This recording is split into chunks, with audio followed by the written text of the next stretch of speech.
আজ সকালবেলা ঘুম থেকে ওঠার পর থেকেই ইচ্ছে করছিল একটু অন্য ধরনের ব্রেকফাস্ট করার।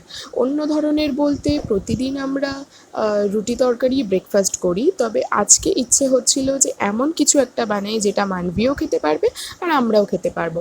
তো সেই কারণে এখন চলে এসেছি ছাদে, এক ডাল কারি পাতা নিয়ে নিলাম আর তার সাথে একটু ফুল গাছগুলোকেও দেখে গেলাম। আজকে দেখো জবা ফুল দুখানা ফুটেছে, একটা ফুটেছে কাঞ্চন মল্লিকা মানে কাঞ্চন ফুল, আর তার সাথে একটা টাইম ফুল ফুটেছে। এই টাইম ফুলটা কিন্তু আমরা নিয়ে কোনো পুজো দিই না, এমনি সৌন্দর্যের জন্য লাগিয়েছিলাম। তো যাই হোক, কারি পাতাটা এখন নিয়ে চলে এসেছি সুজির পোলাও করতে। এতে আমি সামান্য কিছু পরিমাণে সবজি আর আলু অ্যাড করেছি, তার সাথে একটু নুন মিষ্টি হলুদ দিয়ে সুজিটাকে দিয়ে ভালোভাবে নাড়িয়ে চাড়িয়ে একটু জল দিয়ে যতক্ষণ না এটা শুকনো হচ্ছে ততক্ষণ পর্যন্ত রান্না করে গেছি। আর শুকনো হয়ে গেলেই আমার রেডি আজকে সুজির পোলাও। তো এটা দিয়ে কিন্তু মানভিরও সকালে ব্রেকফাস্ট হবে আর আমাদেরও হবে। মানভি এখন গেছে স্কুল, ওকে স্কুল থেকে আনবো, তারপর ওকে খাওয়াবো।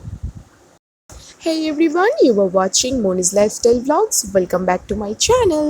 আশা করছি তোমরা সকলে ভালো আছো। হ্যাঁ, আমিও ভীষণ ভালো আছি। তো আজকে সকালবেলায় দেখো বেরিয়ে পড়েছি এখন মানবিকে স্কুল থেকে আনতে, আর অলরেডি মানবিকে নিয়ে চলেও এসেছি। মানবি তো ভীষণ হ্যাপি, আজকে মনে হচ্ছে ক্লাসে ভীষণ ভালোভাবে পড়াশোনা করতে পেরেছে, তো সেই কারণেই আজকে এতটা হ্যাপি রয়েছে।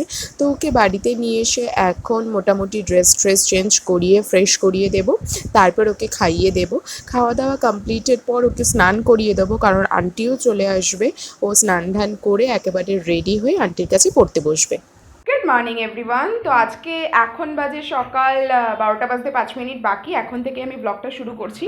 তো আজকে হচ্ছে আমার বড় ননদের বার্থডে, তো সেটা আমাদের বাড়িতেই আজকে সেলিব্রেট বলতে দুপুরবেলা খাওয়া দাওয়ার অ্যারেঞ্জ করা হয়েছে, নেমন্ত্রণ করা হয়েছে ওদেরকে, ওরা আসবে। আর এখন দেখো মানভি চলে এসেছে, বাড়িতে এসে টিভি দেখছে, স্কুল থেকে চলে এসেছে। আর আমি ওইদিকে টুকটাক রান্নাবান্নাগুলো করছি, মা কিছুটা করে ফেলেছে আর কিছুটা আমি করছি এখন। 5 রকমের ভাজা রয়েছে, মাটন হয়েছে, চিংড়ি মাছ হয়েছে, আরও কত কিছু আছে, সেগুলো তোমাদের সাথে তো পরে শেয়ার করবই। তো চলো আজকে সারাদিনের ভিডিওটা দেখতে থাকো, ভালো লাগলে লাইক কমেন্ট শেয়ার করো। আর যারা আমার চ্যানেলে নতুন আছো তারা প্লিজ আমার চ্যানেলটাকে একটু সাবস্ক্রাইব করে দিয়ে আমায় সাপোর্ট করো, আমার পাশে থাকো। আশা করছি প্রতিদিন তোমাদের সাথে ভালো কিছু নিয়ে আসতে পারবো। তো চলো আজকের ভিডিওটা দেখতে থাকো।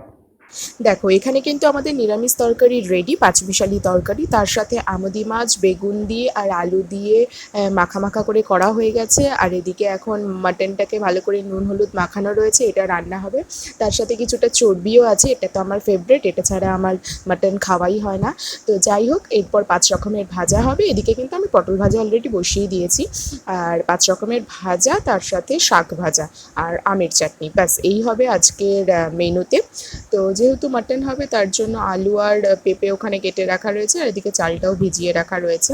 তো চলো এবার দুপুরবেলা খাবার দিকে আসা যাক। তো দেখো আজকে আমি সাজিয়ে গুছিয়ে পুরো বড় নানাসকে খেতে দিয়েছি। তো ও তো ভীষণ হ্যাপি ছিল, সাজিয়ে গুজিয়ে দিয়েছি, একটু লজ্জাও পাচ্ছিল, তো সেই কারণে ক্যামেরার দিকে তাকাচ্ছেও না। তো যাই হোক, আমরা সবাই মিলে একসাথে খেতে বসেছিলাম। এইদিকে আমাদের বড় নন্দাইয়ের আর তার ছেলে মানভি, বাবা, এদের সবার খাওয়া হয়ে গেছিলো।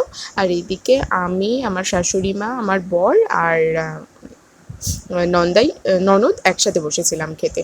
তো যাই হোক, আমাদের খাওয়া দাওয়া কমপ্লিটের পর আমরা তো যেরকম ঘুমাই একটু ঘুমিয়ে নিলাম দুপুরবেলা। তারপর সন্ধেবেলা ঘুম থেকে উঠে সবার জন্য একটু চা করলাম, মায়ের জন্য চিনি ছাড়া লিকার, আমার জন্য চিনি দেওয়া লিকার, আর আমার ননদের জন্য দুধ দিয়ে চিনি দিয়ে চা। তো যাই হোক, রাত্রিবেলা ওরা খাওয়া দাওয়া করে বাড়ির দিকে রওনা দিয়েছিল। আজকের ভিডিওটা এটুকুই, ভালো লাগলে একটু লাইক করে দিও।